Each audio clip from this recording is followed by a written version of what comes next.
Hello दोस्तों, स्वागत है आपका अपने यूट्यूब चैनल द एग्जामिनर में। आज का टॉपिक हम लोग स्टार्ट करने चल रहे हैं इलेक्ट्रिक कैपेसिटेंस। इससे पहले जो है लेक्चर नंबर 1 में हम लोगों ने बात किया था कंडक्टर क्या होते हैं, बैड कंडक्टर क्या होते हैं। इसके साथ साथ हम लोगों ने बात किया था इंसुलेटर क्या होते हैं और डाइइलेक्ट्रिक्स क्या होते हैं। इसके साथ साथ हम लोगों ने एक और टॉपिक पढ़ा था सुपर कंडक्टर और इलेक्ट्रोलाइट्स में करंट कैसे फ्लो होता है। आज के लेक्चर नंबर 2 में हम लोग बात करेंगे इलेक्ट्रिक कैपेसिटेंस के बारे में, अर्थात वैद्युत धारिता क्या होती है इसके बारे में हम लोग बात करेंगे।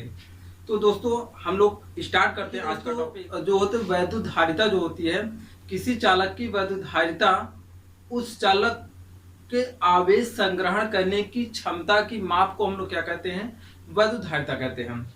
इसका मतलब जैसे देखिए, जब किसी चालक को जब हम लोग आवेश देते हैं तो उसमें आवेश क्या हो जाता है, स्टोर हो जाता है। जैसा कि हम लोग एक वीडियो क्लिप के माध्यम से देख सकते हैं कि जैसा आप लोग देख रहे हैं यहाँ पर कि यहाँ पर एक कैपेसिटर है हमारे पास। इस कैपेसिटर को जब हम लोग बैटरी के द्वारा जोड़ते हैं तो यहाँ पर देखिए बैटरी से चार्जेस निकलकर कहाँ पर स्टोर हो रहे हैं, आपके कैपेसिटर में स्टोर हो रहे हैं। और ये कैपेसिटर बाद में कैसे बिहेव करेगा, जैसे जो है एक बैटरी के तरीके वो भी बिहेव करने लगता है। क्यों?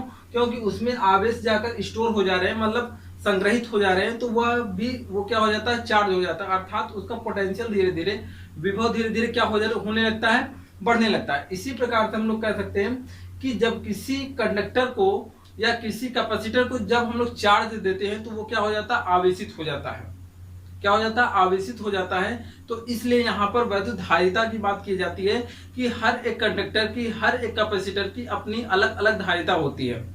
तो कितनी होती है धारिता, तो इसके आधार पर हम लोगों ने एक परिभाषा बनाया और बताया कि किसी चालक की वैद्युत धारिता जो होती है, किसी चालक की वैद्युत धारिता उस चालक के आवेश संग्रहण, मतलब आवेश को स्टोर जितना कर सकता है, आवेश को क्या कर सकता है, स्टोर कर सकता है, उस चालक के आवेश संग्रहण की क्षमता की माप, उस वह जो है कैपेसिटर जितना चालक जितना जो है आवेश स्टोर कर सकता है उसकी माप, उसकी कैपेसिटी को हम लोग क्या कहते हैं, चालक की वैद्युत धारिता कहते हैं। चालक की जो है वैद्युत धारिता कहते हैं, अर्थात चालक की कैपेसिटी कहते हैं।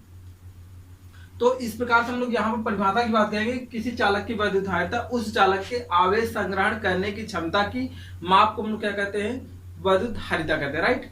तो यहाँ पर हम लोग आइए देखते हैं थोड़ा सा कि अगर हम लोग यहाँ पर एक कंडक्टर प्लेट सी लिए, एक कंडक्टर प्लेट सी लिए हैं, ठीक है। एक प्रकार से ये पूरा का पूरा सिस्टम जो निकाय बनता है वो हम लोग क्या कहते हैं, इसको हम लोग कैपेसिटर कहते हैं। इसको क्या बोलते हैं हम लोग, कैपेसिटर बोलते हैं। इस पूरे सिस्टम को हम लोग क्या बोलते हैं, कैपेसिटर बोलते हैं। अब इसमें जब हम लोग इसे पॉजिटिव चार्ज से और इसे निगेटिव, मतलब इसे हम लोग पॉजिटिव टर्मिनल से बैटरी के और इसे बैटरी के नेगेटिव टर्मिनल से जोड़ देते हैं, तो देखिए यहाँ से आवेश चलकर यहाँ पर क्या हो जाते हैं, पॉजिटिव हो जाते हैं। यहाँ पर पॉजिटिव चार्ज आ जाता है, यहाँ पर पॉजिटिव चार्ज आ जाता है और इस पूरी प्लेट पर पॉजिटिव चार्ज आ जाते हैं। ठीक है, इस पूरी प्लेट पर कैसे चार्ज आ जाते हैं, पॉजिटिव चार्ज आ जाते हैं। ठीक है, तो अब इसी प्रकार से देखिए, इसी प्रकार से हम लोग जब अगली प्लेट पर बात करते हैं तो अगली प्लेट पर सेम इतना ही निगेटिव चार्ज आ जाते हैं, जिसके कारण इसके बीच में, जहां पर ये बीच में पूरा यहां पर क्या होता है, डाई इलेक्ट्रिक मटेरियल फिल किया गया होता है। जैसा कि हम लोग पहले वीडियो में बात कर चुके हैं कि इसके बीच में डाई इलेक्ट्रिक मटेरियल्स यूज किए जाते हैं। तो यहाँ पर देखिए इसके बीच में इलेक्ट्रिक फील्ड जो है तो होता है, जनरेट हो जाता है। इसके बीच में क्या जनरेट हो जाता है, इलेक्ट्रिक फील्ड जनरेट हो जाता है। तो अब यहां से देखिए इधर से करंट चल के इस साइड में आ जाते हैं। तो हम लोग यहाँ पर क्या कर सकते हैं, जब इसको जो है बैटरी के द्वारा जोड़ा गया तो ये पॉजिटिव चार्ज हो गया और ये निगेटिव चार्ज हो गया। जब यहाँ पर इसके बीच में इलेक्ट्रिक फील्ड आ गया तो ये आवेश की पर्याप्त मात्रा को ये क्या कर सकता है, और स्टोर कर सकता है। इसकी कैपेसिटी क्या हो गई, बढ़ गई।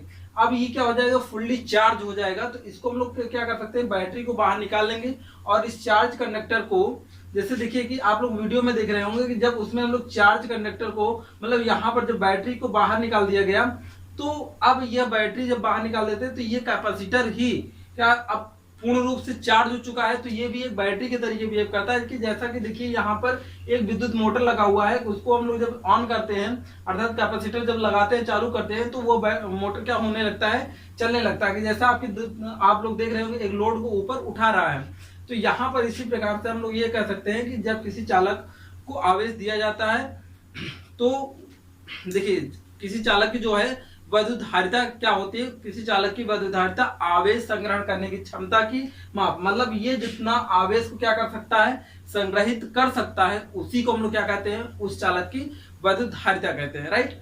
तो अब देखिए अगर मैं मान लूं कि यहाँ पर इसको प्लस क्यू चार्ज दिया जाए या क्यू चार्ज दिया जाए और क्यू चार्ज देने की वजह से इसका पोटेंशियल कितना जनरेट हो जाए, वी, इसका पोटेंशियल कितना जनरेट हो जाए या बढ़ जाए, वी बढ़ जाए, तो हम लोग कह सकते हैं कि यदि किसी चालक को आवेश दिया जाता है तो जितने जैसे जैसे आवेश देंगे, जैसे जैसे क्या देंगे, आवेश देंगे, उसी अनुसार इसका विभव भी क्या होता जाएगा, बढ़ता जाएगा और एक लिमिट्स तक बढ़ेगा और उसके बाद क्या हो जाएगा, ये फुल्ली चार्ज हो जाएगा।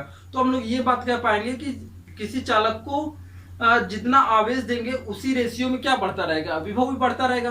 तो हम लोग ये कह सकते हैं कि आवेश के अनुक्रमानुपाती, मतलब आवेश के अनुपात में ही क्या बढ़ता है, विभव बढ़ता है, आवेश के अनुपात में विभव बढ़ता है। तो यहाँ पर लिख दिए हैं कि यदि किसी चालक को दिया गया आवेश Q हो तो इससे चालक के विभव में होने वाली यदि वृद्धि V हो, क्या हो, V हो, तो हम लोग कह पाएंगे, क्या कह पाएंगे कि Q is directly proportional to V, Q is the directly proportional, मतलब Q समानुपाती V, ये कह पाएंगे।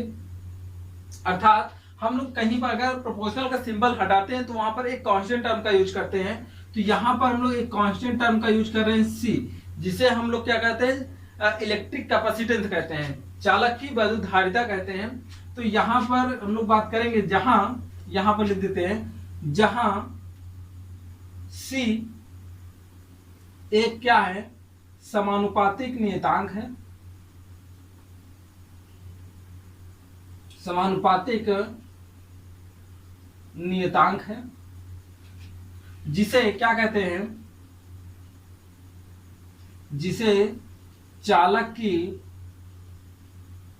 वैद्युत धारिता कहते हैं, क्या कहते हैं, चालक की वैद्युत धारिता कहते हैं, ओके, जिसे क्या कहते हैं, चालक की वैद्युत धारिता कहते हैं। अब देखिए यहाँ पर वैद्युत धारिता को हम लोग डिफाइन करना चाहते हैं, तो कैसे डिफाइन करेंगे, तो देखिए C इक्वल टू लिख पाएंगे Q upon V, C equal to क्या लिख पाएंगे, Q अपान V, और ये भी एक प्रकार का हमारा फॉर्मूला है जो हम लोग आगे न्यूमेरिकल्स को सॉल्व करने में यूज करेंगे। तो दोस्तों अब यहाँ पे बात आती है कि C equal to Q upon V, तो अब इसे हम लोग डिफाइन कैसे करेंगे, इस फॉर्मूले के अकॉर्डिंग जो है हम लोग किसकी बात करेंगे, वैद्युत धारिता की बात करेंगे, कि वैद्युत धारिता को कैसे डिफाइन करेंगे। तो देखिए किसी चालक को हम लोग अगर Q आवेश देते हैं तो उसके विभव में भी वृद्धि हो जाती है, तो अब यहाँ पर इसकी कैपेसिटी कितनी है, इस बात को डिफाइन करेंगे। तो किसी चालक की वैद्युत धारिता, किसी चालक की वैद्युत धारिता चालक को दिए गए आवेश, चालक को दिए गए आवेश तथा उस आवेश के कारण होने वाली वृद्धि, किसमें वृद्धि, विभव में, उस आवेश के कारण विभव में होने वाली वृद्धि के अनुपात को उस चालक की वैद्युत धारिता कहते हैं। देखिए यहाँ पर आवेश और विभव का अनुपात है, तो इसी को थोड़ा सा सिस्टमैटिक रूप से ये कहा जाए कि किसी चालक की वैद्युत धारिता क्या है, तो किसी चालक की वैद्युत धारिता चालक को दिए गए आवेश तथा इस आवेश के कारण उसके विभव में होने वाली वृद्धि के अनुपात को उस चालक की वैद्युत धारिता कहते हैं। क्या कहते हैं, इस चालक की वैद्युत धारिता कहते हैं। तो इसे हम लोग परिभाषा के रूप में लिख लेंगे। तो किसी चालक की वैद्युत धारिता, किसी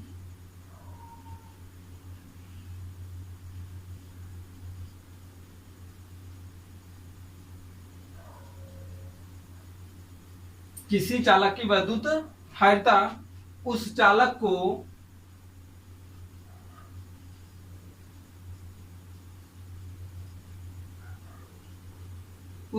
को दिए गए आवेश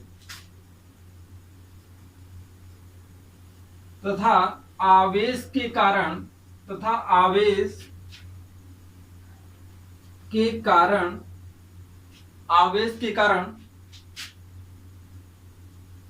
विभव में होने वाली वृद्धि के कारण विभव में होने वाली वृद्धि के अनुपात को चालक की वैद्युत धारिता कहते हैं। ये क्या हो गया, इसी परिभाषा हो गई थी, ये आप याद रख सकते हैं और ये फॉर्मूला आप जरूर याद रखेंगे। अब बात करते हैं कि चालक की वैद्युत धारिता का मात्रक क्या होगा। तो यहाँ पर देखिए, मात्रक की अगर हम लोग बात करते हैं तो यहाँ पर देखिए, सी का मात्रक मतलब वैद्युत धारिता का मात्रक, वैद्युत धारिता का मात्रक बराबर ये क्या हो जाएगा, क्यू का मात्रक क्या होता है, कूलाम होता है, कूलाम पर क्या हो जाएगा, वोल्ट, कूलाम पर वोल्ट हो जाएगा। तो इसे हम लोग फाइनली ये लिख पाएंगे, वैद्युत धारिता का मात्रक इक्वल टू वैद्युत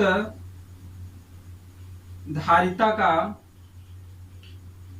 मात्रक इक्वल टू कूलाम पर वोल्ट होता है। क्या होता है, कूलाम पर वोल्ट होता है। और एक बात यहां पर ध्यान देने वाली बात यह है कि कूलाम पर वोल्ट को एक और मात्रक के नाम से जानते हैं, कूलाम पर वोल्ट को एक और मात्रक के नाम से जानते हैं हम लोग, क्या, कूलाम पर वोल्ट को, कूलाम पर वोल्ट को हम लोग फैरेड के नाम से भी जानते हैं। किसके नाम से जानते हैं, फैरेड के नाम से भी जानते हैं। इसे हम लोग एफ से प्रदर्शित करते हैं। किससे प्रदर्शित करते हैं, कैपिटल एफ से प्रदर्शित करते हैं। कूलाम पर वोल्ट को फैरेड के नाम से भी जानते हैं।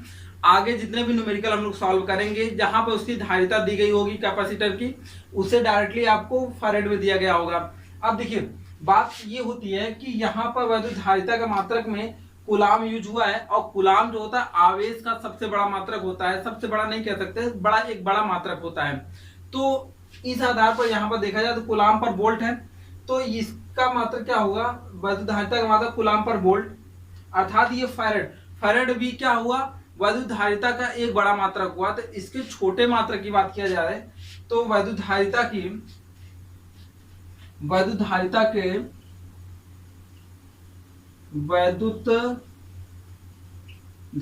का छोटा मात्रक अगर बात किया जाए, वैद्युत धारिता का छोटा मात्रक, तो ये पहला नंबर आपका हो जाएगा, क्या हो जाएगा, जैसे माइक्रोफैरेड, जैसे यहां पर बात किया जाए तो 1 माइक्रोफैरेड,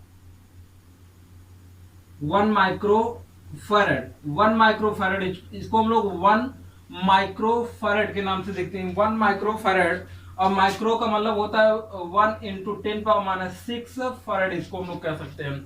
और इसी को एक और मतलब और छोटा अगर बात किया जाए तो पीको फैरेड भी कहते हैं, 1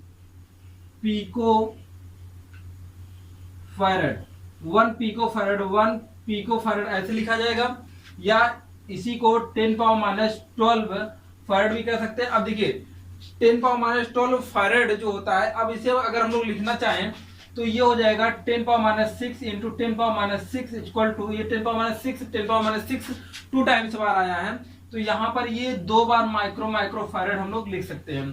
तो कितनी बार लिख पाएंगे, 2 बार माइक्रोफैरेड लिख पाएंगे। तो इसके अन्य छोटे मात्रक हैं। अब एक छोटा सा टॉपिक और यहाँ पर डिस्कस कर लेते हैं थोड़ा सा, कि यहाँ पर कूलाम पर वोल्ट इक्वल टू फैरेड है, तो एक फैरेड किसे हम लोग कहेंगे, एक फैरेड की बात करते हैं, एक फैरेड की अगर हम लोग बात कर रहे थे तो 1 वोल्ट पर कूलाम, एक कूलाम पर वोल्ट, एक कूलाम पर वोल्ट को हम लोग क्या कहेंगे, एक फैरेड कहेंगे, तो एक फैरेड को हम लोग डिफाइन कैसे करेंगे, तो देखिए इसे आप लोग नोट कर लेंगे, किसी चालक की वैद्युत धारिता 1 फैरेड, किसी चालक की वैद्युत धारिता 1 फैरेड तब होगी, किसी चालक की वैद्युत धारिता 1 फैरेड तब होगी जब किसी चालक को 1 कूलाम आवेश दिया जाए। इसको कितना दिया जाए, 1 कूलाम आवेश दिया जाए, और इसके विभव में होने वाली वृद्धि कितना हो जाए, 1 वोल्ट हो जाए। इसके विभव में होने वाली वृद्धि कितना हो जाए, 1 वोल्ट हो जाए, तो कहा जाएगा कि जो चालक की धारिता है वो कितना है, 1 फैरेड है। तो फिर से परिभाषा आप सुन लेंगे, किसी चालक की वैद्युत धारिता 1 फैराड तब होगी, किसी चालक की वैद्युत धारिता 1 फैराड तब होगी जब किसी चालक को 1 कूलम आवेश देने पर उसके विभव में होने वाली वृद्धि 1 वोल्ट हो जाए, तो कहा जाएगा चालक की वैद्युत धारिता चालक की वैद्युत धारिता 1 फैराड है। तो दोस्तों यहाँ पर हम लोगों ने बात किया आज के इस वीडियो सेशन में वैद्युत धारिता क्या होती है, और ये वैद्युत धारिता किसी चालक को जब हम लोग आवेश देते हैं तो उसके विभव में वृद्धि कैसे होती है और उनमें रिलेशन क्या आया, और यहाँ पर एक मोस्ट रिलेशन C/Q/V है। और इसी से हम लोगों ने यहाँ पर देखा वैद्युत धारिता का मात्रक क्या होता है कूलम पर वोल्ट, या इसी का एक मात्रक क्या होता है फैराड होता है। इसे हम लोग कैपिटल F से डिनोट करते हैं। इसके छोटे मात्रक माइक्रो फैराड और पिको फैराड के बारे में जाना, और यहाँ फैराड की परिभाषा के बारे में जाना। तो दोस्तों आज के लिए बस इतना ही। आगे वीडियो में हम लोग बात करेंगे विलगित गोली चालक की वैद्युत धारिता, अर्थात एक जो है गोली चालक की वैद्युत धारिता कितनी होती है, अगले वीडियो में बात करेंगे। आज के लिए सिर्फ इतना ही, मिलते हैं अगले वीडियो में। जय हिंद।